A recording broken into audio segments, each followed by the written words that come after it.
Hello दोस्तों।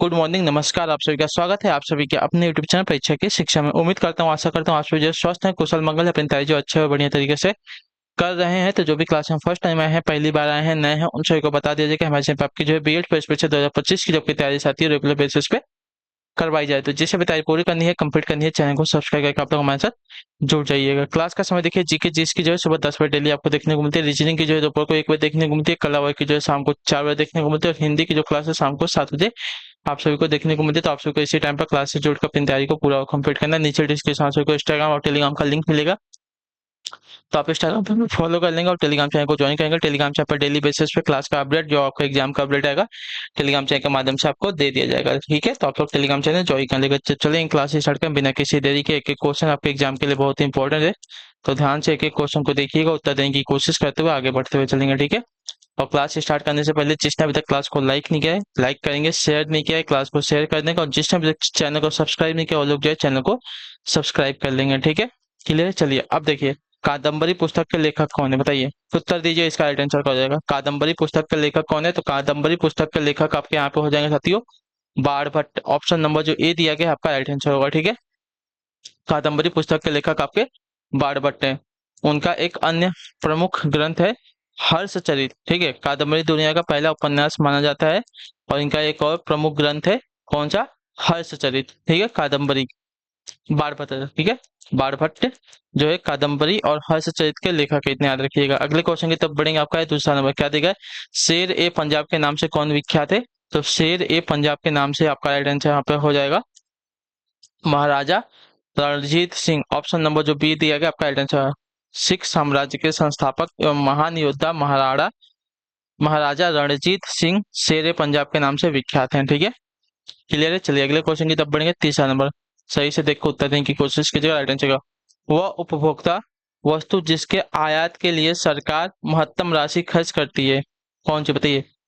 वह उपभोक्ता वस्तु जिसके आयात के लिए सरकार महत्तम राशि खर्च करती है, कौन सी है। तो आपका राइट आंसर हो जाएगा साथियों पेट्रोलियम पदार्थ। ठीक है, ऑप्शन नंबर जो बी दिया गया आपका राइट आंसर। पेट्रोलियम पदार्थ वह उपभोक्ता वस्तु है जिसके आयात के लिए सरकार जो है महत्तम राशि खर्च करती है। ठीक है, अगले क्वेश्चन की तरफ पढ़ा जाएगा। चौथा नंबर, ध्यान से देखिएगा, उत्तर दीजिएगा राइट आंसर। भारत में मुगल साम्राज्य का संस्थापक कौन था, बताइए। भारत में मुगल साम्राज्य का संस्थापक कौन था।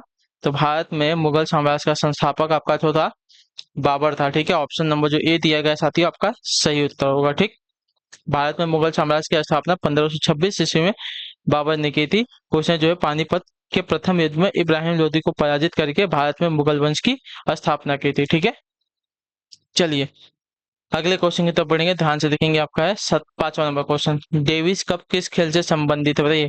डेविस कप का जो संबंध है किस खेल से है। तो डेविस कप का जो संबंध है साथियों आपका राइट आंसर हो जाएगा लॉन टेनिस से। ठीक है, ऑप्शन नंबर सी राइट होगा। ठीक, क्लियर से इसके बारे में। डेविस कप जो लॉन टेनिस से संबंधित है, यह एक पुरुष टेनिस स्पर्धा है। अगला क्वेश्चन आपका साथियों छठा नंबर, ध्यान से देखिएगा, बताइएगा आंसर। हरारे किस देश की राजधानी, बताइए। हरारे जो है किस देश की राजधानी है। तो हरारे की बात करें तो आपका जिम्बाब्वे की राजधानी है। ठीक है, ऑप्शन नंबर बी आपका राइट आंसर हो जाएगा। ठीक है, न्यूजीलैंड की वेलिंगटन है, नाइजीरिया की अबूजा है, और नामीबिया की आपकी विंडहॉक है। ठीक है, और जिम्बाब्वे की हरारे है।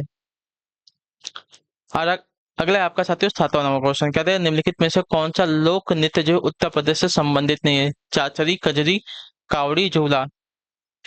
तो इसका राइट आंसर आपका हो जाएगा साथियों चाचरी। ठीक है, ऑप्शन नंबर जो ए दिया गया आपका राइट आंसर। एक मिनट, एक मिनट, चाचरी नहीं, सॉरी, कावड़ी। ठीक है, कावड़ी आपका आंसर हो जाएगा, कावड़ी। कावड़ी जो है तमिलनाडु का लोक नृत्य। उत्तर प्रदेश के लोक नृत्य में आपका रासलीला, नौटंकी, झूला, चाचरी, कजरी आदि शामिल है। कावड़ी जो आपका कहाँ का, तो तमिलनाडु का लोक नृत्य है। अगला क्वेश्चन है साथियों आठवां नंबर क्वेश्चन, देखिए क्या है, निम्नलिखित में से कौन सा जो है उत्तर प्रदेश का राजकीय पक्षी है, बताइए। उत्तर प्रदेश का राजकीय पक्षी कौन सा है। तो उत्तर प्रदेश का राजकीय पक्षी आपका जो है सारस है। ऑप्शन नंबर जो बी दिया गया है साथियों आपका राइट आंसर होगा। ठीक है, उत्तर प्रदेश का राजकीय पक्षी आपका सारस, और राजकीय पशु आपका बारहसिंगा है। ठीक है, पक्षी आपका सारस है, राजकीय पक्षी उत्तर प्रदेश का सारस, और पशु की बात करें तो आपका बारहसिंगा है, ठीक है, राजकीय पक्षी पशु। अगला क्वेश्चन आपका है 12 नंबर, क्वेश्चन नंबर 10, सॉरी 9 है, ठीक है। विश्व स्वास्थ्य संगठन यानी कि WHO का मुख्यालय कहाँ है? वर्ल्ड हेल्थ ऑर्गेनाइजेशन, ठीक है। WHO का मुख्यालय कहाँ है? तो WHO का जो मुख्यालय है जेनेवा में है, ठीक है, स्विट्जरलैंड जेनेवा में स्थित है। तो ऑप्शन नंबर जो ए दिया गया आपका राइट आंसर हो जाएगा, ठीक। क्लियर हो गया इसके बारे में। विश्व स्वास्थ्य संगठन का मुख्यालय आपका जेनेवा स्विट्जरलैंड में है और इसकी स्थापना आपकी 7 अप्रैल 1948 को हुई थी। अगला क्वेश्चन आपका साथ ही 10वां क्वेश्चन क्या देगा? दक्षिणी ध्रुव पर सबसे पहले पहुंचने वाला व्यक्ति कौन था? दक्षिणी ध्रुव पर सबसे पहले पहुंचने वाला व्यक्ति है कौन? तो देखिए, दक्षिणी ध्रुव पर सबसे पहले पहुंचने वाला व्यक्ति की अगर बात करेंगे तो आपका राइट आंसर यहाँ पे हो जाएगा साथियों, रोआल्ड एमडनसन, ठीक है। ऑप्शन नंबर जो डी दिया गया आपका राइट आंसर, नॉर्वे के अन्वेषक रोआल्ड एमडनसन दक्षिणी ध्रुव पर पहुंचने वाले प्रथम व्यक्ति थे, ठीक है। उत्तरी ध्रुव पर पहुंचने वाले प्रथम व्यक्ति आपके रॉबर्ट पेरी थे, ठीक है। उत्तरी ध्रुव पर आपके रॉबर्ट पेरी और दक्षिणी ध्रुव पर पहले पहुंचने वाले व्यक्ति आपके रोआल्ड एमडनसन, ठीक है।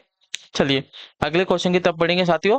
11 नंबर, ऑस्कर पुरस्कार प्राप्त करने वाले प्रथम भारतीय व्यक्ति है कौन? तो ऑस्कर पुरस्कार प्राप्त करने वाले प्रथम भारतीय व्यक्ति आपके भानु अथैया है, ठीक है। ऑप्शन नंबर जो बी दिया गया आपका right answer, costume designer Bhanu Athaiya को जो है फिल्म गांधी के लिए वर्ष 1983 में ऑस्कर पुरस्कार मिला था, ठीक है। ऑस्कर पुरस्कार जीतने वाली वह जो है प्रथम भारतीय महिला थी। अगले क्वेश्चन की तरफ बढ़ेंगे, ध्यान से देखेंगे। आपका है 12 नंबर, क्या देगा? नीति आयोग की स्थापना किस वर्ष हुई थी, बताइए। नीति आयोग की स्थापना किस वर्ष हुई थी? तो नीति आयोग की स्थापना की अगर बात करेंगे तो आपका वर्ष 2015 में हुआ था, ठीक है। ऑप्शन नंबर जो डी दिया गया आपका राइट आंसर हुआ। योजना आयोग के स्थान पर नीति आयोग की स्थापना जनवरी 2015 में हुई थी। नीति आयोग का अध्यक्ष जो है भारत का प्रधानमंत्री होता है।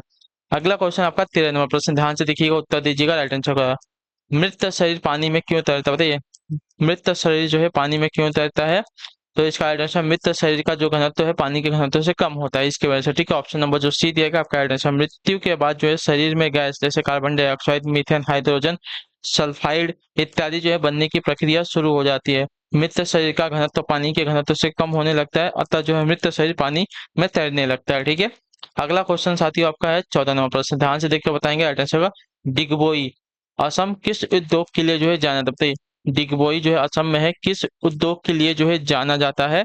तो इसका राइट आंसर हो जाएगा साथियों, कच्चे तेल उत्पादन के। ऑप्शन नंबर जो बी दिया गया आपका राइट आंसर होगा, ठीक है। डिगबोई कच्चे तेल के उद्योग के लिए जो है जाना जाता है। यहाँ 19वीं सदी के अंत में कच्चे तेल की खोज की गई थी, ठीक है।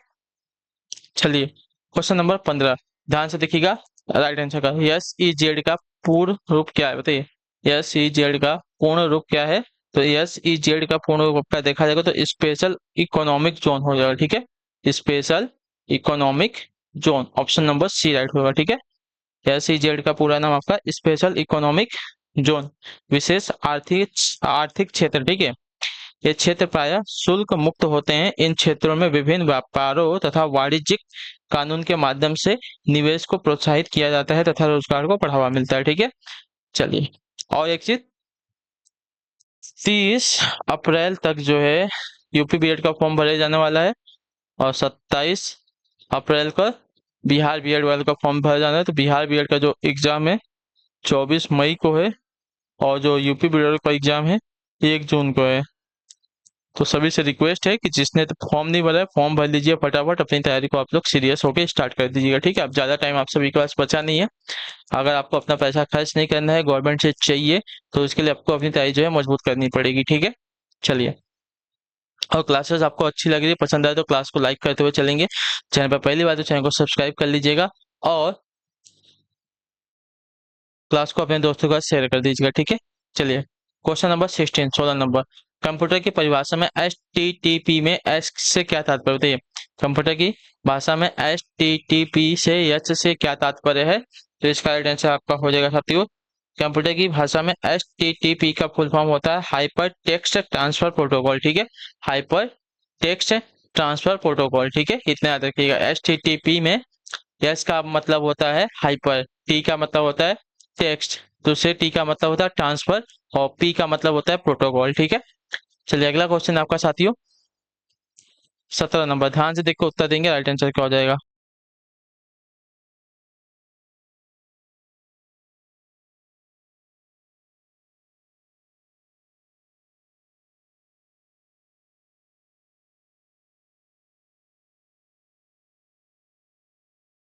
चलिए, प्रथम पंचवर्षीय योजना कब शुरू हुई थी बताइए। प्रथम पंचवर्षीय योजना की शुरुआत कब हुई थी? तो प्रथम पंचवर्षीय योजना की शुरुआत आपके वर्ष 1951 में हुई थी। ऑप्शन नंबर जो बी दिया गया आपका राइट आंसर हो जाएगा। ठीक है, प्रथम पंचवर्षीय योजना पंडित जवाहरलाल नेहरू द्वारा वर्ष 1951 में प्रस्तुत की गई थी। इस योजना में जो है कृषि क्षेत्र को उच्च प्राथमिकता दी गई थी। ठीक है, अगला है आपका साथियों 18 नंबर प्रश्न, ध्यान से देख के बताएंगे राइट आंसर का। निम्न में से कौन सी फसल जो है रबी की नहीं है? रबी की फसल कौन सी नहीं है? गेहूं, जौ, चावल, चना। चावल आपकी जो है रबी की फसल नहीं है, चावल जो है खरीफ की फसल है। ठीक है, क्लियर है। अगला क्वेश्चन आपका साथियों 19 नंबर, प्राथमिक शिक्षा हेतु निर्धारित आयु वर्ग क्या है बताइए। प्राथमिक शिक्षा हेतु निर्धारित आयु क्या है?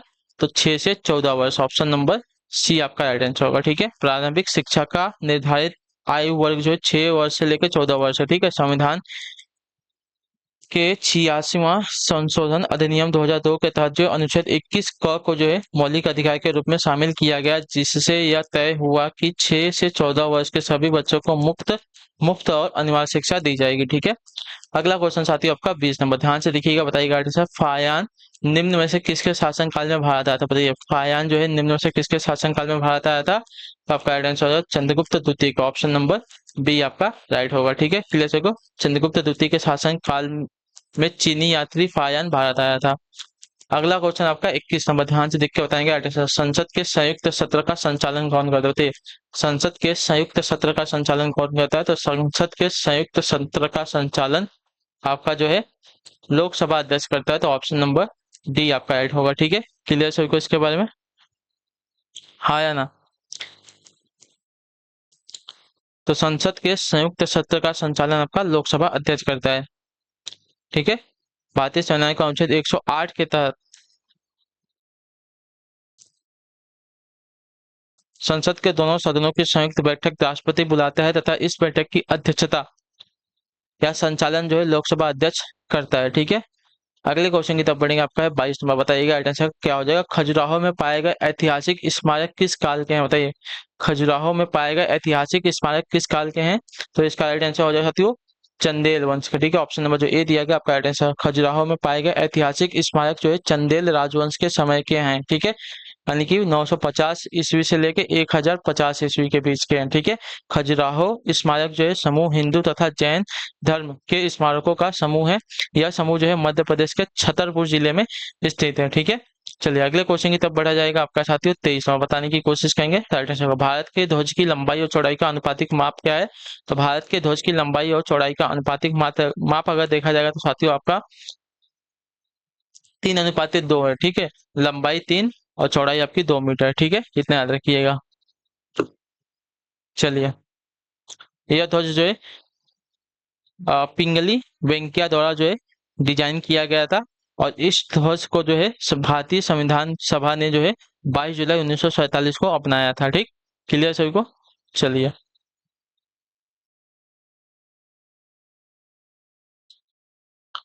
अगले क्वेश्चन की तरफ बढ़ेंगे 24 नंबर, बताने की कोशिश करेंगे आपका राइट आंसर होगा। पानीपत की तीसरी लड़ाई किस वर्ष हुई थी? तो पानीपत की तीसरी लड़ाई की अगर बात की जाएगी तो आपका राइट आंसर हो जाएगा 1761 ईस्वी में लड़ी गई थी। ठीक है, क्लियर सभी को इसके बारे में। पानीपत की तीसरी लड़ाई जो है 1761 ईस्वी में अहमद शाह अब्दाली और मराठियों के बीच हुई थी, जिसमें अब्दाली की सेना ने जो है मराठों को पराजित किया था। ठीक है, अगला क्वेश्चन आपका आखिरी क्वेश्चन 25 नंबर, ध्यान से देख के बताने की कोशिश करेंगे आपका राइट आंसर होगा। राष्ट्रपति द्वारा राज्यसभा के लिए मनोनीत किए जाने वाले सदस्यों की संख्या क्या है? तो देखिए, राष्ट्रपति द्वारा राज्यसभा के लिए मनोनीत किए जाने वाले सदस्यों की जो संख्या है साथियों आपकी कुल 12 है। ठीक है, ऑप्शन नंबर जो डी दिया गया आपका राइट आंसर। राज्यसभा में 12 सदस्य जो है राष्ट्रपति द्वारा मनोनीत किए जाते हैं, जो साहित्य, विज्ञान, कला और समाज सेवा के क्षेत्र से संबंधित होते हैं। ठीक है, चलिए, तो इसी के साथ जो आपकी क्लास है आज की यहीं पे कंप्लीट होते हैं। आई होप कि आपको क्लास जो साथियों अच्छी लगी है, पसंद है तो क्लास को लाइक कर दीजिएगा, चैनल पहली बात तो चैनल को सब्सक्राइब कर लीजिएगा और हमें जो है कमेंट अपने राय क्लास के बारे में जो आपको क्लास कैसी लगी। तो हम आपसे मिलते हैं आपकी अगली क्लास में, तब तक के लिए टाटा बाय बाय, जय हिंद जय भारत। आप सभी के क्लास से जुड़ने के लिए बहुत बहुत ही धन्यवाद।